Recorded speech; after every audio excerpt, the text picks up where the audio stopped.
Module 5, Risk Management and Safety. What is a successful coach? Successful coaching includes a few ingredients. Creating fun-based programs that help improve the retention of the athletes. Developing mobility and basic athletic skills before techniques are shown. Developing wrestling-specific skills as kids get older, letting them enjoy the sport as a youth. Great coaches send kids to the next level excited to learn new skills and ready to listen and learn from the next coach. It's pretty easy sometimes for us as a coach to think that our athletes really need us, but what we want to do is coach them so that they don't need us, so that they can succeed even without a coach in the corner at a competition or an event. Most importantly, we've got to make sure that athletes are afforded a safe training environment, and that means both physical safety and emotional safety. Training environment and first aid. What do you do when your athlete has a head or a neck injury, has a heat-related illness, has a loss of consciousness, has an allergy attack? Do you keep an athletic trainer on your staff? How long would it take medical personnel to get to your facility in the case of an emergency? So let's talk about some emergency action planning concepts that may help you save a life. When we're in a stressful or emergent situation, we often fall back on our training in how we handle those situations. So have you trained for cardiac arrest, heat injury, concussions, and loss of consciousness? You can prepare for emergencies before they happen. Allow 3 to 5 days at the beginning of your season for kids to acclimate to the stress of a wrestling practice. This isn't taking it easy on your kids. This is being responsible and safe. Keep practices shorter and less intense for just the first few days. This reduces heat illness, heat injury, and possibly even heat stroke. Run safety drills with your team so everyone knows how to respond in an emergency. Start with a short meeting with your coaching staff, and then you guys can discuss how you plan to introduce emergency response to the entire team. Unless you're a doctor, when an athlete appears injured, try not to move them until certified medical staff can attend and determine the risks. If you think an athlete is faking an injury, instead of pushing them into the practice again, consider maybe why they don't want to continue participating. Here's a sample emergency action plan. What kind of information should go into this plan? We should have the address of our facility as well as the GPS locations just in case we would need to call a life flight helicopter.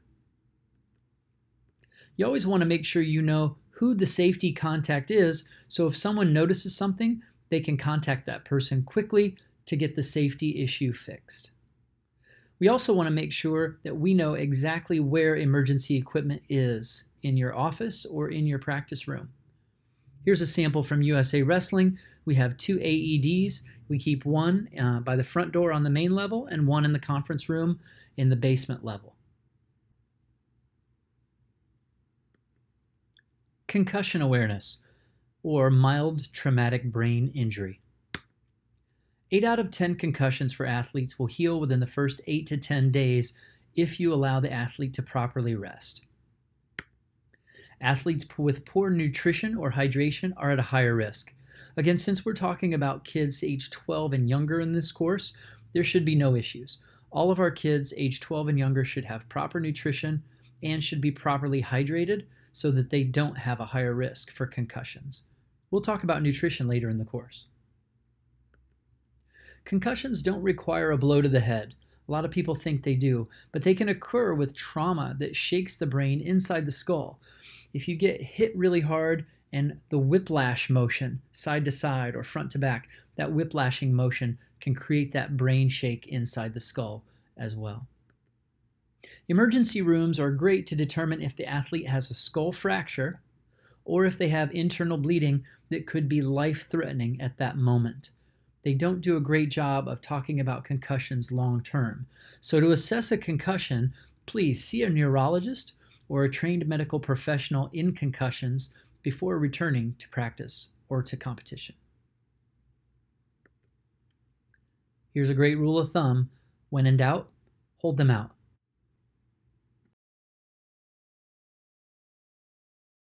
Hi, I'm Pat Marquis. I'm a Z-Health Master Trainer at Human Performance and Rehabilitation in Colorado Springs.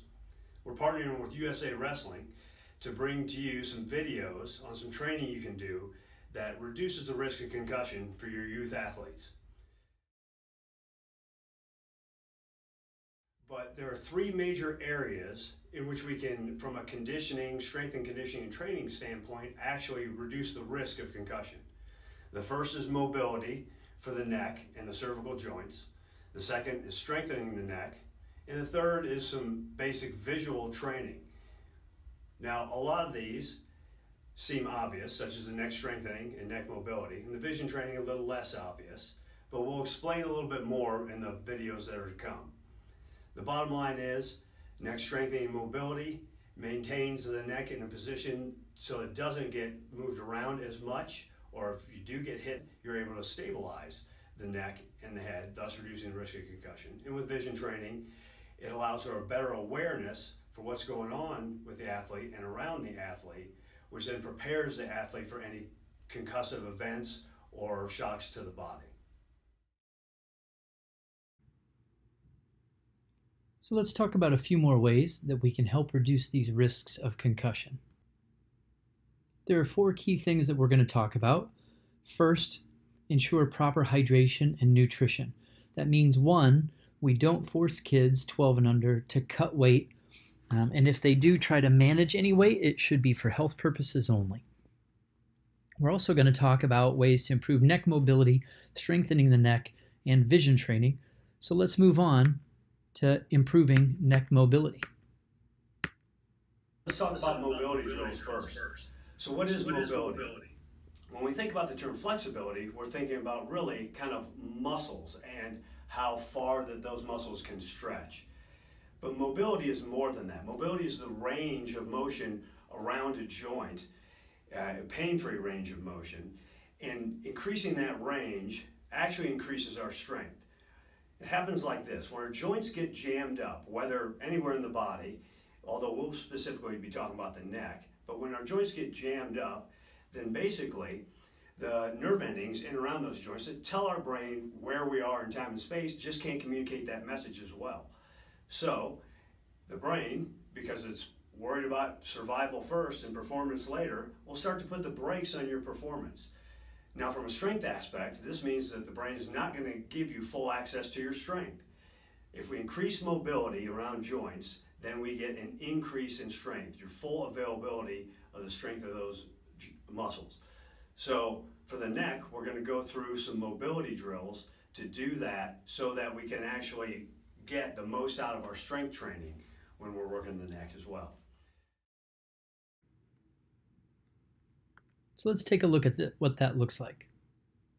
So for neck mobility, we're going to do 4 basic mobility drills. We have a couple rules first. The first is no pain. Never move into pain. If a certain mobility drill at a certain range would hurt a little bit, such as when I turn my head to the left, it hurt when I got to that far point, we don't want to move that far into the range. If you experience any pain during mobility drills, you should first make the range smaller and also slow down till you get to a point where it doesn't hurt. Obviously, if simple movements of the head and neck hurt, you need to go see a medical professional to get that checked out. But for terms of the drills, we want to make sure we're moving in a pain-free range of motion. Second, for the drills, we want to keep a long spine, meaning initially when we're doing these drills, we're going to be in a neutral stance. Our feet are going to be underneath our hips, and we're going to be maintaining a long spine, like we're being pulled up from a string at the center of our head. All right. Third is breathe. Don't hold your breath while you're doing the mobility drills or any of the drills that we do today. We want to be breathing in just a slow but consistent pace. All right. The last is balancing relaxation and tension. We don't want to be tense when we're doing our mobility drills. All right. We'll get tense enough when we're doing the isometric neck strengthening. For the mobility drills, we want to stay relaxed and get as much movement as we can of the targeted joints that we're working on. So let's go ahead and look into some of the actual neck training. So let's move in to the first mobility drill. The first is neck rotation. So we're going to keep our shoulder girdle very still. We have our long spine, and I'm going to slowly rotate the head to the left and to the right as far as I can move it. Now what you want to focus on is that you keep the head like it's on a swivel. Like you've got a table right here that you're moving the head on. We're not doing any tilting. I'm not angling the head back or forward. I'm maintaining just pure neck rotation as far as I can rotate in each direction. The second mobility drill are neck tilts. So with neck tilts, what I want you to imagine for your neck and your cervical spine is that if this was your cervical spine, you're tilting from the top and then down, not just angling the neck. So when I do my tilts, I'll tilt from the top, almost as if I'm pivoting on the chin, and then reach the neck farther down. We're going in both directions. Again, as far as we can, without moving the shoulders. So one thing you want to watch out for when you're doing the neck tilts is that you're rotating the head a little bit. We're not doing that in this drill. We're focused simply on what's called cervical lateral flexion, which is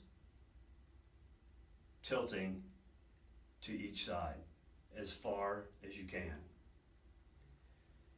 The third drill are cervical glides forward and back. I'll do a couple straight on, then I'll turn to the side.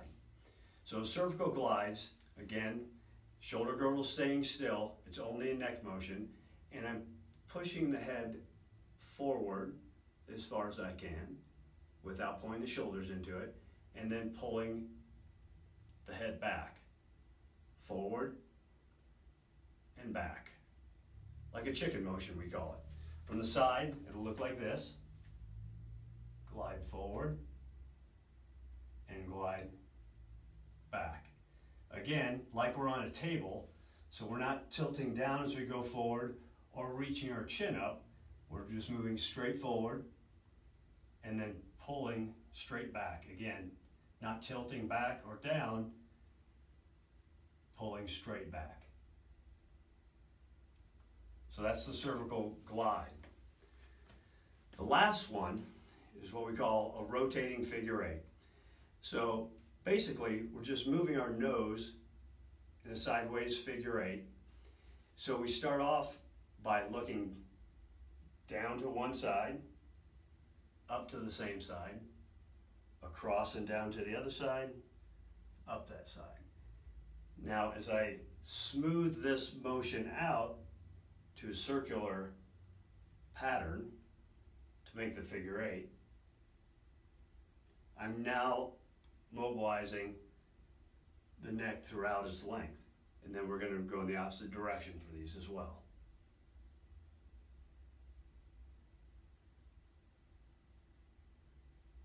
So those are the 4 mobility drills that will increase the mobility of the neck.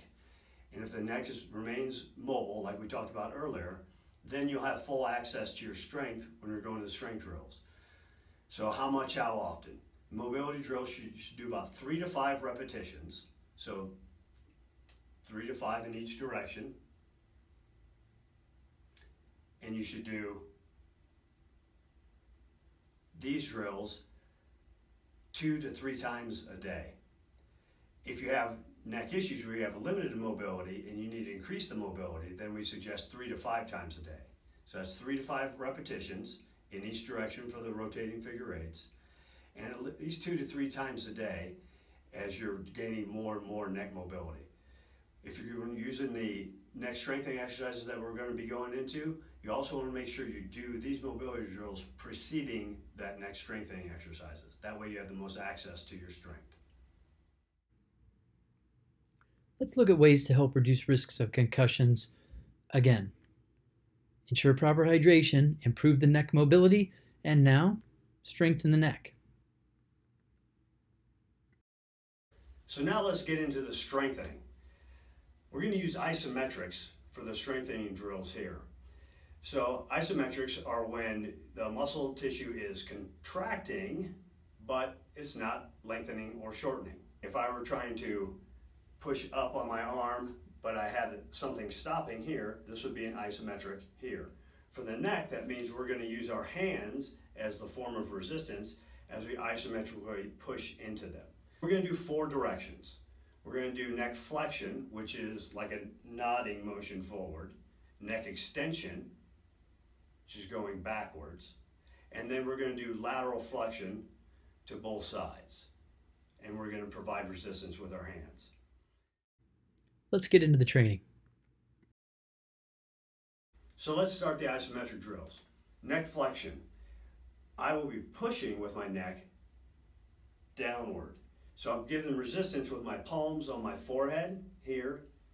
I initiate the push with my forehead, and I'm pushing my forehead into my palms. But I'm maintaining the neutral position. So you can start off doing the isometrics at about a 50% push, about 50% effort as you're pushing into your hands.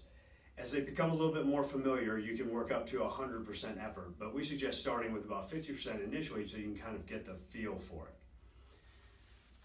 Extension is when I'm pushing my head back.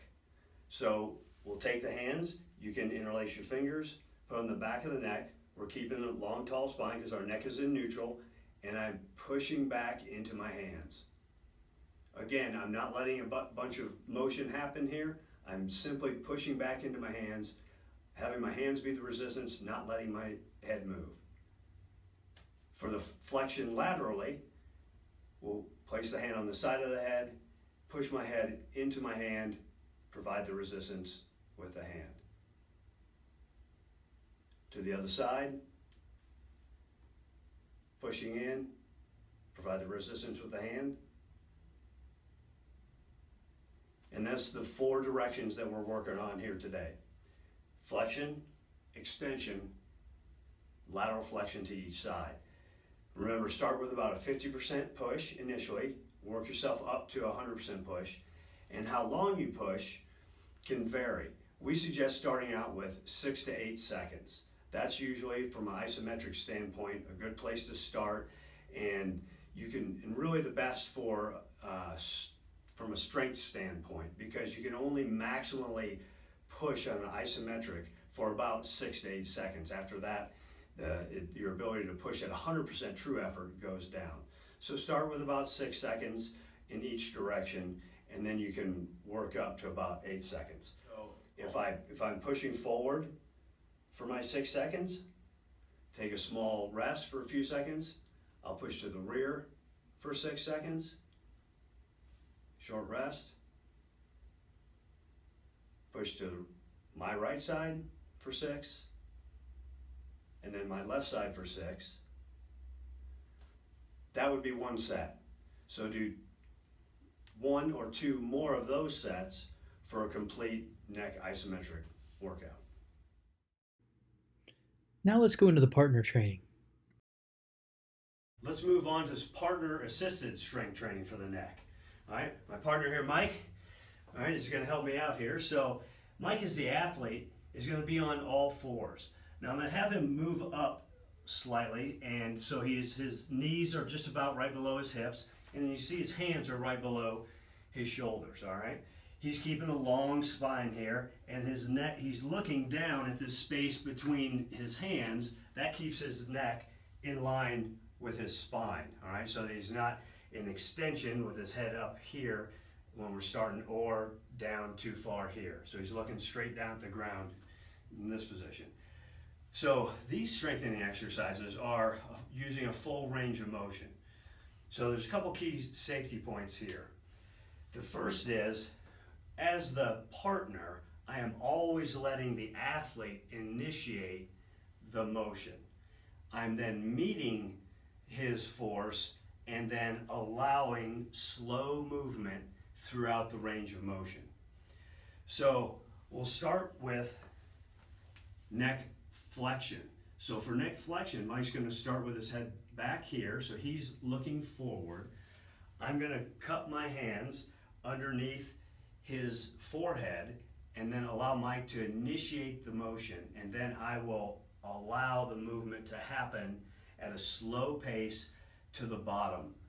All right, because these are partner assisted as opposed to normal resistance training, then I'm not going to give a lot of resistance as he works his way back up to the top. I'm just going to move my hands with his head as we go into another repetition. We'll do 3 repetitions here. Like I said, he's going to initiate the movement. I'm going to meet his force and then allow the movement down through full cervical flexion. He'll come back up. I'll just keep contact but not force. Another repetition. Down through the range of motion. Back up for a third.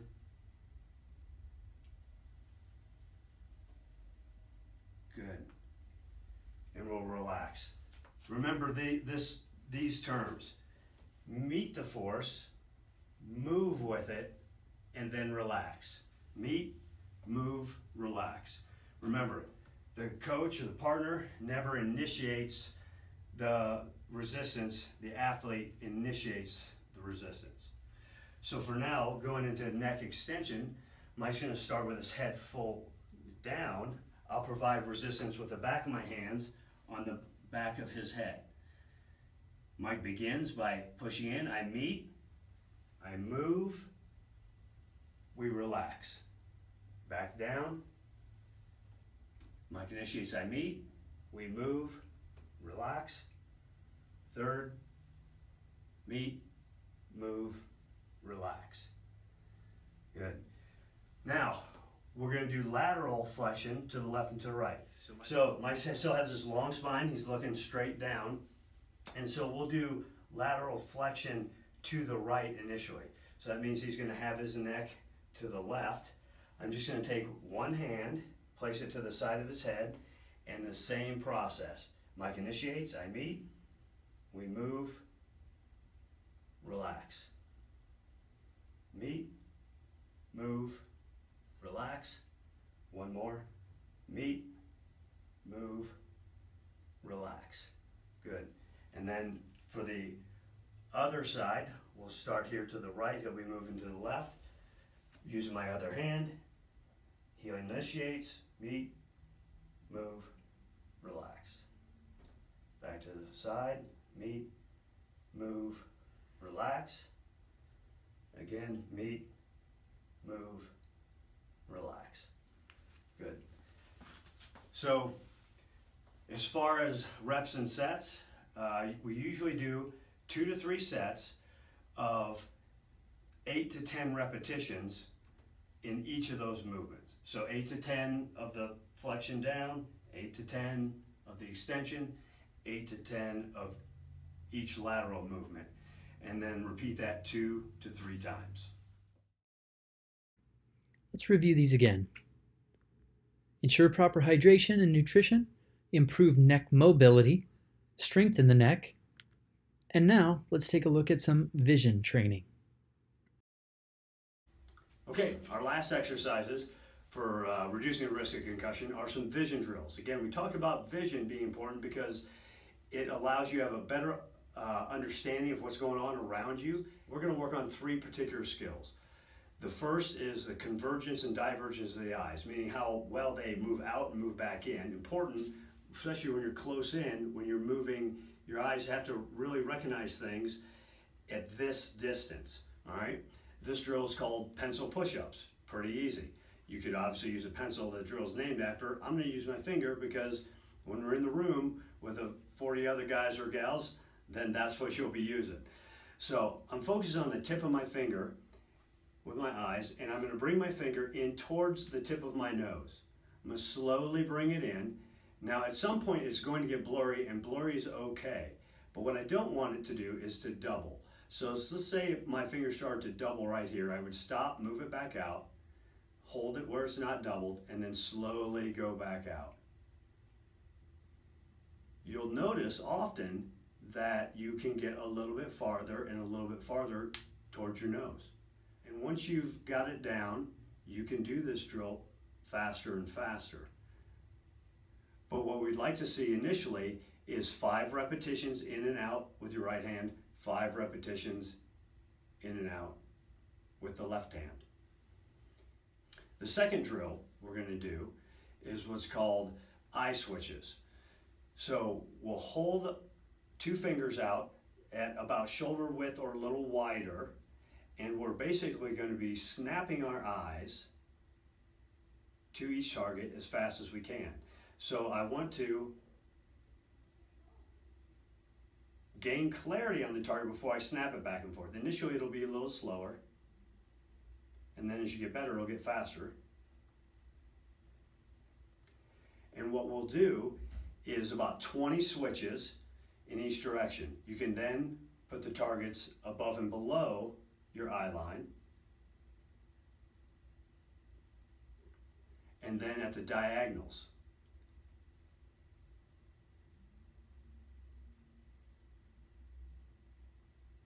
So about 20 switches, both for horizontal, vertical, and each of the diagonals. As that becomes easier and easier, you can also get into more of a sport-specific stance and position your targets out in different areas like you'll be when you're wrestling. The third drill, we call these eye circles. Basically start with our target straight out in front. I'll go not moving my head at all. I'll track the target as high as I can with my eyes and then start to draw a big circle. When I get to the bottom of the circle, I'll trade targets my other finger all the way up to the top and back. We like to see about 3 circles in each direction. So we've got our pencil push-ups. We're doing 5 with each hand. We've got our eye switches. We're doing 20 switches in the horizontal, 20 in the vertical, 20 in each diagonal. And then we're doing 3 of the eye circles to really stretch our eyes muscles out in a full range of motion. Hopefully you'll be able to implement that training with your athletes or in your program to help ensure that your athletes have a great experience and a safe experience in the sport of wrestling. To continue how we can improve the athlete experience, let's make sure that we match our athletes in both practice and competition, because no one likes to be outmatched. Imagine if your first introduction to a wrestling practice or to a competition is against a very strong, seasoned, and talented youth wrestler. Would you want to come back to practice or to a match having been outmatched? Teaching the fundamentals. Wow, there's a lot of things that we want to teach, aren't there? So how do we teach it all? The answer is we don't. What we do is we want to develop a coaching philosophy that's based on a few key age-specific skills from the athlete development model that USA Wrestling's put out. We want to make sure that we use drills and games to do much of the teaching at these early ages. Teach the rules, things like sportsmanship, starting positions from neutral and from referee's position, or in the international styles, parterre on the mat.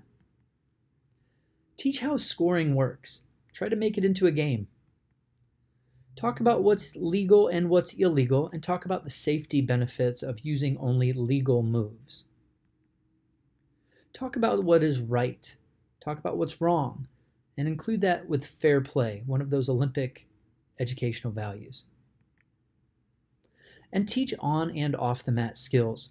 Such a small percentage of athletes even get a chance to go on from youth wrestling to high school wrestling, let alone to the college or international levels.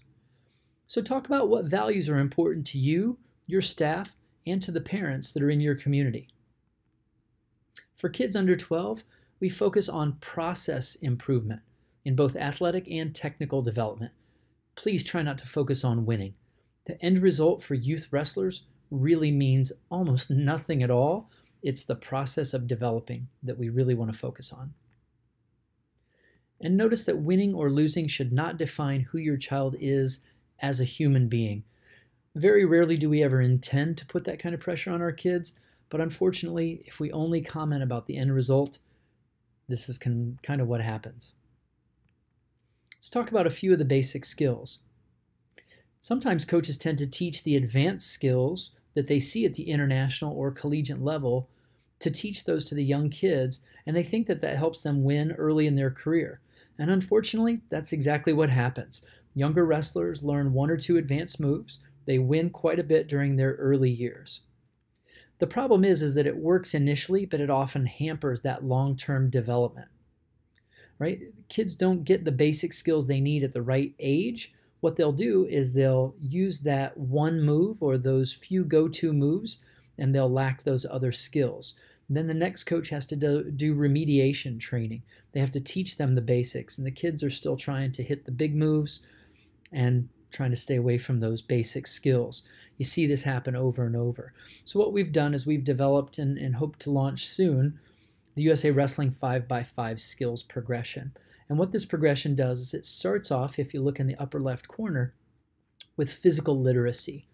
All right? Physical literacy just means that we're going to teach kids basic physical athletic movements that help them just be more physical, not wrestling specific. Then we want to talk about position skills. Where should I keep my head? If I'm attacking my opponent's left leg, my head should be on the opponent's left. If I'm attacking the opponent's right leg, my head should be on the right side of the opponent's head. Motion skills, things like level change, back steps, back arches, typically what the 7 basic skills have always been. We also want to include things like health skills and life skills. We want to bring these concepts together, but we want to teach them in certain levels, like level 1, active start. It means that we've got young kids who are new to the sport, or any athlete of any age that's really new to the sport, and we want them to really learn these first level basic skills right away.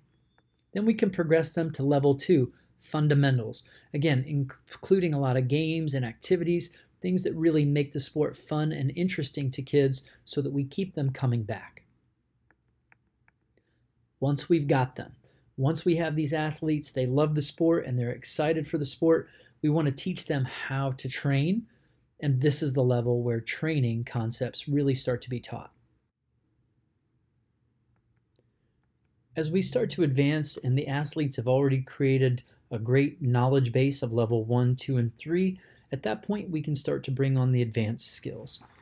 The advanced skills are going to look a little bit more like level 1, 2, and 3 skills, just kind of grouped together in more of a flow or a chain process.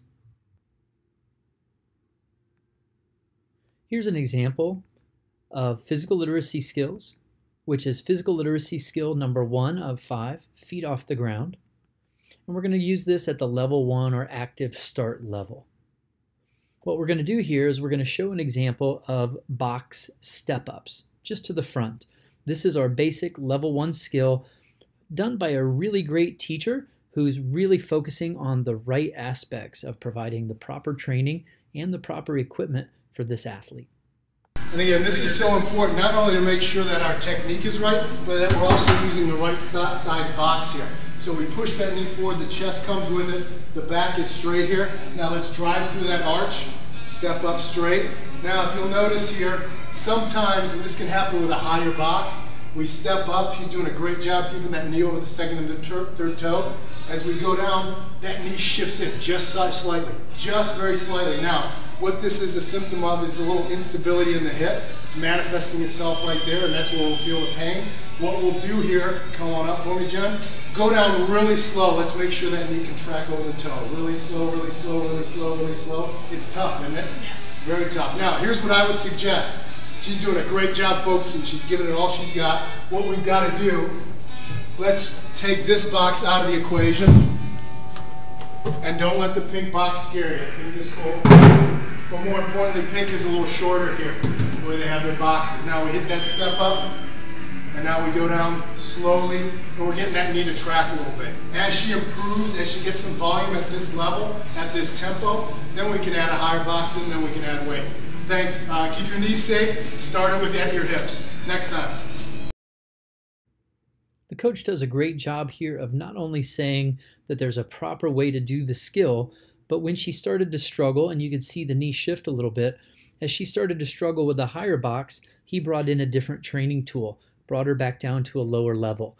If you bring an athlete in and they think they're a level 2 or a level 3 or a level 4 athlete, but they're not able to complete these level 2, 3, or 4 skills, just drop them back down a level, make sure they've got the basics set, and then we can progress.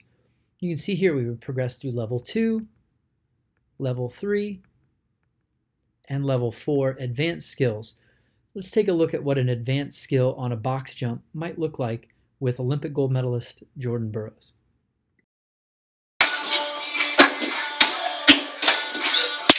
Nice.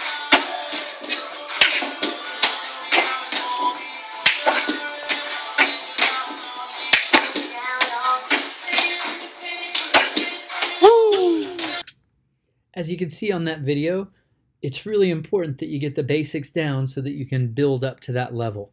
What you don't want to do right now is run home and have your 7-year-old try the Jordan Burroughs box jump drill. What we want to do is we want to give them time to grow into that skill. Let's talk about some preseason meetings. Communication is such an important part of successful coaching, and we need to consider explaining our coaching philosophy to the group of parents and maybe to the athletes that we work with. Let them know where we're coming from. Ensure that all medical waivers and participation forms are ready to go, that you get them to the parents. Maybe you even put it in a PDF and email it so that they can bring them back completed and they've had time to read through them before your meeting. Discuss expectations the parents can have of your staff, what they can expect of their athletes. Also, what you want to expect of the parents. Maybe you have a parents club that helps provide refreshments to the kids because your budget just doesn't allow it. A lot of different ways that we can involve parents to provide healthy, safe options for our kids and also to help ensure better communication so we all have a better enjoyment of the sport. Documentation and reporting. Do you take several young people to tournaments or to camps? We recommend that you plan any trip where you have athletes that may not be your own children. Do you need waivers, release forms, or insurance information from the parents in the event that their athlete is injured at this event or at this camp? Do adults on the trip have their own hotel rooms? Trying to save money by grouping kids with adults isn't always the best idea. Let kids have their own room, let adults have their own privacy, and make sure that oversight is taken care of. Do you have other adults present when you're counseling or when you're disciplining a child? Sometimes what the child hears or experiences when being scolded is a little bit different than what we intend it to be when we're scolding them. So do you have someone else that can help verify the way you handled a situation in dealing with someone else's child? Do you know what allergies or medical conditions each child may have? We had a story of a coach who simply came out and said he was reading through the medical forms, and even though he hadn't read through them, and I think he said 10 or 12 years that he had been coaching previously, but he's reading through them in the back of a van on the way to a camp, and it turned out that one of his athletes was stung by a bee at a camp, and he knew that this athlete was allergic to those bee stings, so he was able to get him his medicine quickly and probably saved his life. So let's sharpen the saw. Review of Module 5. True or false? The most important role a coach plays at practice or competition is to ensure athletes are both physically and emotionally safe. Sure, that's true. We want to make sure we take care of our athletes both physically and emotionally. Winning is great, but your coach or parent's first job is to ensure the athlete's safety. True or false? A youth athlete without proper physical development may have trouble learning and executing certain techniques or skills. That's right, that's true. Youth athletes need more time to learn physical movements than technique. Technique can develop best after the physical skills are learned. And true or false? Training for life-threatening emergencies can wait until after a major problem has already occurred. False. We don't want to wait until an emergency happens to try to figure out what we need to do. Plan ahead because you may only have a few minutes to save a life. Typically, for a cardiac issue, the key is that an AED needs to be applied within 3 minutes of the person going down. True or false? Emergency action plans can be put together quickly before the start of the season for the practice room, or before events posted to the head table to help ensure that everyone knows what to do in the event of an unexpected emergency. True. They don't take very long. There's just a few bits of basic information we need to add, and we can make sure that we're doing everything we can to help save that life. True or false? My job as a coach is to teach kids everything I know. False. Start youth athletes off with basic skills and movements. It may seem a little bit below your level, but promise it's not below theirs. Try to take your ego out of the training process to ensure kids learn the right skills at the right stage. True or false? Being trained about concussions means you know everything about them and can make qualified medical decisions for your athlete. Well, we know that answer is false. Just because you've had some training on concussions, it doesn't make us qualified medical professionals. Take what we learn, apply it the best we can, but always consult a medical professional.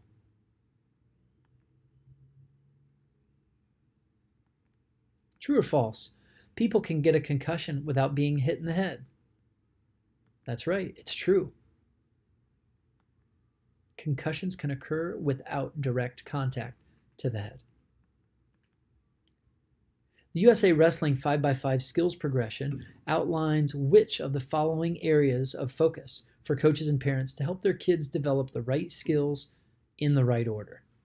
Is it physical literacy, position skills, motion skills, health skills, life skills, or F, all the above? That's right, it's F, all the above. The 5x5 skills progression provides a basic guide for developing kids at each stage in their overall athletic and life development. And when taking young athletes on road trips, it is important to think of the following travel plans and scenarios: parental waivers to treat athletes that might get injured, rooming assignments to ensure unrelated adults have their own rooms, medical info on any potential issues, such as allergies or medications the athlete might need, emergency contact information for parents or guardians, or E, all the above. That's right, it's E, all the above.